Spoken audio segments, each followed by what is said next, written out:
मेरा नाम जो है वो साकिब परवेज़ है। Instructor mechanical. सब्जेक्ट जो है जो हम स्टडी करेंगे वो बहुत ही इम्पोर्टेंट सब्जेक्ट है मैकेनिकल थर्ड ईयर का। इसका नाम है machine design and analysis. Subject का कोड जो है वो मैक 343 है। मैकेनिकल थर्ड ईयर का ये सब्जेक्ट है। मशीन डिज़ाइन एंड एनालिसिस मैक 343 के अंदर जो है वो chapter number 1 simple stresses in machine parts, जिसमें हम स्टडी करेंगे कि कोर्स आउटलाइन के मुताबिक 1.1 लोड एंड इट्स टाइप कि लोड जो होगा उसको हम देखेंगे, उसकी तारीफ़ करेंगे, उसके बारे में स्टडी करेंगे और उसकी टाइप्स जो हैं वो देखेंगे कौन कौन सी टाइप्स हैं इसकी। 1.2 stress and strain.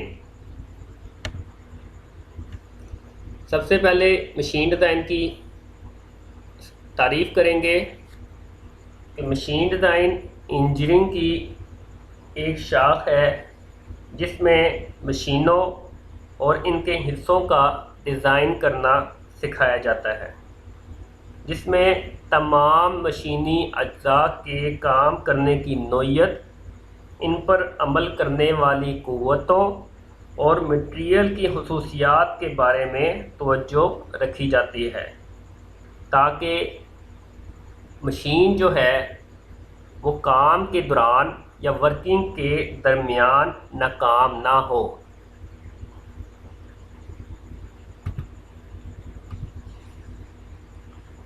Course outline के मुताबिक 1.1 लोड एंड इट्स टाइप्स, इसमें हम 1 बाय 1 स्टडी करेंगे। Dead load, live load, suddenly applied load और इम्पैक्ट लोड। सबसे पहले डेफिनेशन करेंगे लोड की। लोड जो है उसको हम जाहिर करते हैं कैपिटल F से या कैपिटल P से। लोड जो है उसकी तारीफ इस तरह कर सकते हैं कि किसी मशीनी पुर्जे पर अमल करने वाली हर उस बैरूनी क़ुव्वत को लोड कहते हैं जो पुर्जे की नाकामी का बायस बन रहा हो और पुर्जे में किसी न किसी किस्म की स्ट्रेस पैदा कर रहा हो। लोड जो है वो एक्सटर्नल फोर्स है। जिस तरीके से एक टेबल मौजूद है, टेबल के ऊपर जो है अगर हम डस्टर रख दें, बुक रख दें, तो टेबल के ऊपर जो बुक रखी है वो लोड कहलाएगा। कुर्सी के ऊपर अगर कोई आदमी बैठ जाता है तो कुर्सी के ऊपर जो है जो वज़न पड़ रहा है आदमी का वो भी लोड कहलाएगा। लोड जो है वो एक्सटर्नल फोर्स है। लोड को कैपिटल F से कैपिटल P से नोट किया जाता है। उसके बाद डेड लोड। डेड लोड जो है उसकी तारीफ इस तरह की जा सकती है जब किसी वज़न की हालत या मिकदार तब्दील ना हो रही हो तो ऐसे वज़न को बेजान या साकन वज़न कहते हैं। वज़न की हालत ना बदलने से मुराद यहाँ इसकी मिकदार, सिमत या मकाम का ना बदलना है। इसकी एग्जांपल जो है वो हम इस तरह भी ले सकते हैं कि मेज़ पर पड़ी हुई किताब जो है वो भी डेड लोड है, यानी मुर्दा लोड है। कमरे में पड़ा हुआ फर्नीचर जो है वो भी मुर्दा लोड है कि वो ख़ुद मूव नहीं कर सकता, ना उसका वज़न तब्दील होगा, ना उसकी सिमत तब्दील होगी, ना उसका मकाम तब्दील होगा। स्टैंड पर खड़ी कार या बस वगैरह, ये इसकी एग्जांपल है। उसके बाद लाइव लोड। लाइव लोड उसको हम कहते हैं वेरिएबल लोड। ऐसे वज़न को लाइव या वेरिएबल लोड कहा जाता है जो हर लम्हे अपनी मिकदार, सिमत या हालत बदल रहा हो। जो हर लम्हे अपनी मिकदार, सिमत या हालत बदल रहा हो। इसकी एग्जांपल जो है, पुल पर से गुजरती हुई ट्रैफिक का वज़न, बाईसाइकिल पर सफ़र करता हुआ आदमी, समंदर में तैरता हुआ बहरी जहाज़ वगैरह इसकी एग्जांपल्स हैं। उसके बाद सडनली अप्लाइड लोड, इसको हम कहते हैं शॉक लोड भी कहते हैं। जब कोई वज़न किसी पुर्जे पर फ़ौरन अमल करे या फ़ौरन ख़त्म हो जाए तो ऐसा वज़न शॉक लोड कहलाता है। फ़ौरन अमल करे या फ़ौरन ख़त्म हो जाए, ऐसा वज़न इब्तदाई तौर पर सिफर फासले से सिफर वेलोसिटी के साथ अमल करता है या ख़त्म होता है। वेलोसिटी और डिस्टेंस के मुताबिक हम देखते हैं कि डिस्टेंस अगर तो सिफर होगा तो उसकी वेलोसिटी जो होगी वो भी सिफर ही होगी, ज़ीरो ही होगी। इसकी एग्जांपल जो है, मोटरसाइकिल या कार के शॉक पर वज़न, मोटर गाड़ी में सफ़र के दौरान सड़क का ख़राब होना सडनली अप्लाइड या शॉक लोड कहलाता है।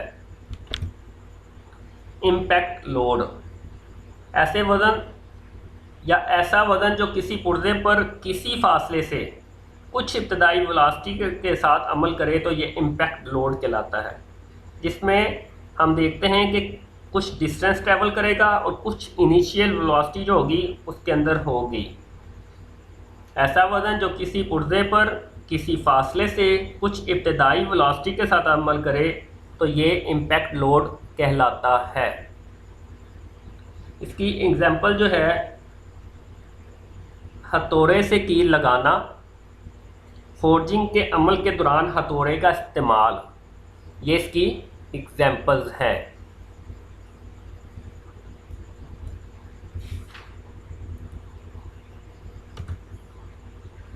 उसके बाद हम स्टडी करेंगे स्ट्रेस के बारे में। इसमें मैंने पहले बताया है कि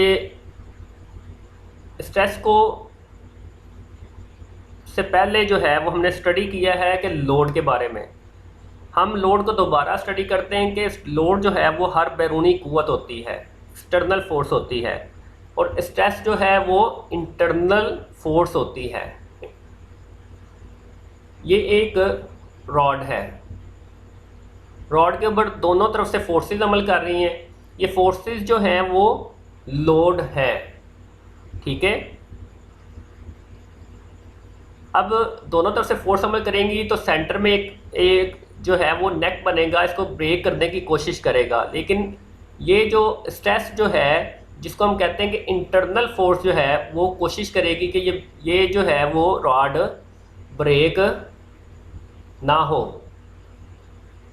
तो लोड जो है वो एक्सटर्नल फोर्स है और स्ट्रेस जो है वो इंटरनल फोर्स है। ये लाजमी पता होना चाहिए कि लोड क्या होता है और स्ट्रेस क्या होती है। लोड जो है वो एक्सटर्नल फोर्स है और स्ट्रेस जो है वो इंटरनल फोर्स है।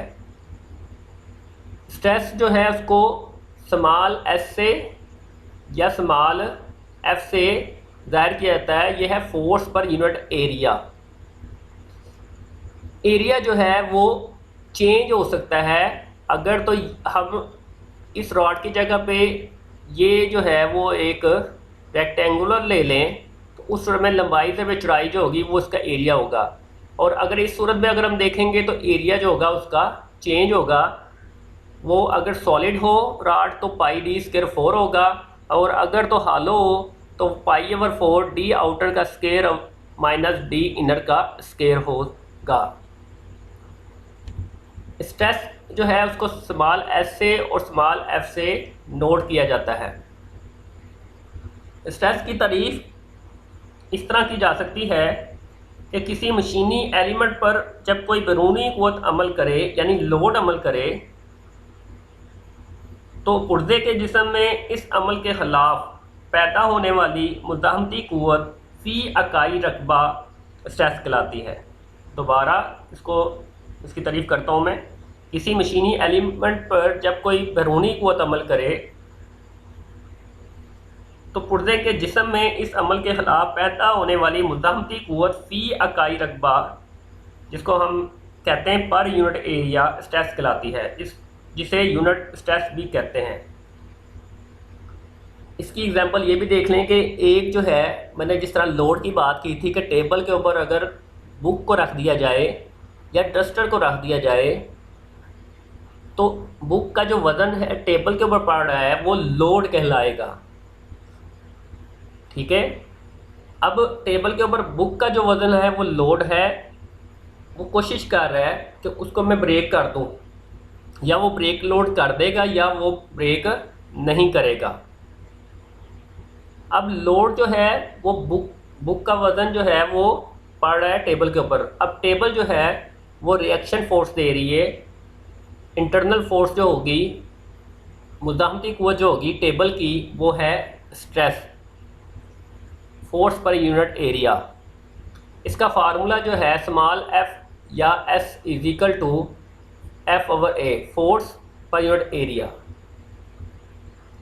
फोर्स न्यूटन के अंदर और एरिया जो है हम जानते हैं कि अगर सिंपल हो तो वो हमारे पास क्या होगा, लंबाई ज़रबे चौड़ाई, यानी लेंथ मल्टीप्लाई विड्थ जो है वो दोनों को मल्टीप्लाई हो तो इसकी पावर जो होंगी वो ऐड हो जाएंगी।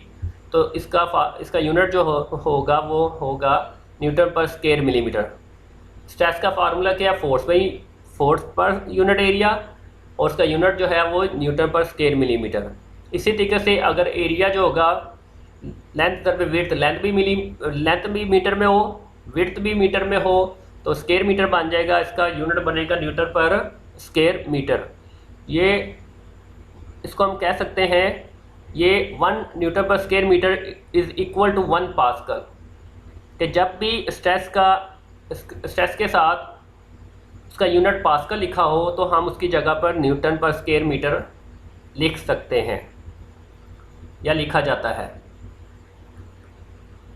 अगर तो फोर्स केजी में होगी तो इसका एरिया जो होगा वो स्क्वायर सेंटीमीटर होगा, उसी बेस पे कि लेंथ जो होगी वो सेंटीमीटर में, विड्थ भी जो होगी वो भी सेंटीमीटर में होगी। तो ये किलोग्राम पर स्क्वायर सेंटीमीटर बन जाएगा।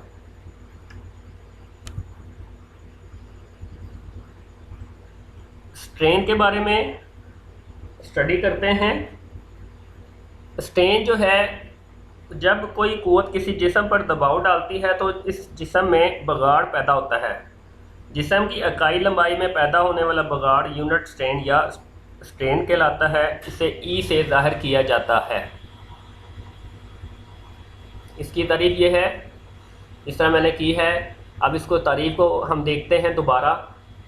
जब कोई क़ुव्वत किसी जिस्म पर दबाव डालती है तो जिस्म में बिगाड़ पैदा होता है, डिफ्लेक्शन। जिस्म की इकाई लंबाई में पैदा होने वाला बगाड़ यूनिट स्ट्रेन या स्ट्रेन कहलाता है। इसे स्मॉल ई से ज़ाहिर किया जाता है। इसकी एग्जांपल देखते हैं कि ये एक रॉड है, वो हमने रॉड की जो है वो हमने लेंथ देखी, कितनी लेंथ है रॉड की। ठीक है। अब यहाँ पे जो है वो फोर्स अप्लाई की, तो फोर्स अप्लाई होने के बाद रॉड की जो यहाँ से लेंथ है वो एक तरफ से बढ़ गई। समझे कि यहाँ से लोड अप्लाई नहीं हो रहा, या दोनों तरफ से अप्लाई कर लें।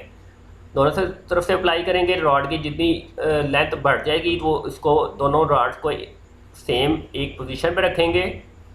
ठीक है।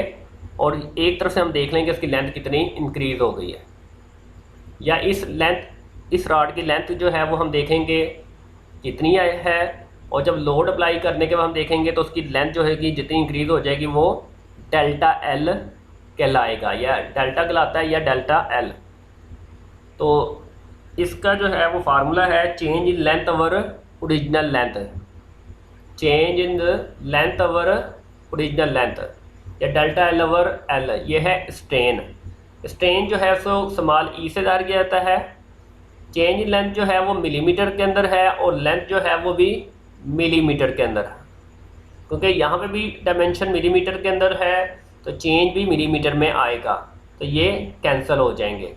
तो इसका स्ट्रेन जो है इसका यूनिट जो होगा वो कोई भी नहीं है, इसको हम कहते हैं यूनिट लेस, कि स्ट्रेन का कोई भी यूनिट नहीं होता। अगर लेंथ सेंटीमीटर में है तो चेंज भी सेंटीमीटर में आएगा, फिर भी यूनिट लेस। अगर मीटर में है चेंज भी मीटर में हो तो ये भी कैंसिल हो जाएंगे और यूनिट लेस होगा। लास्ट में एनी क्वेश्चंस, अगर किसी भी टॉपिक की कोई भी तारीफ़, कोई भी फार्मूले के बारे में आप अगर आपने पूछना है तो आप क्वेश्चन कर सकते हैं।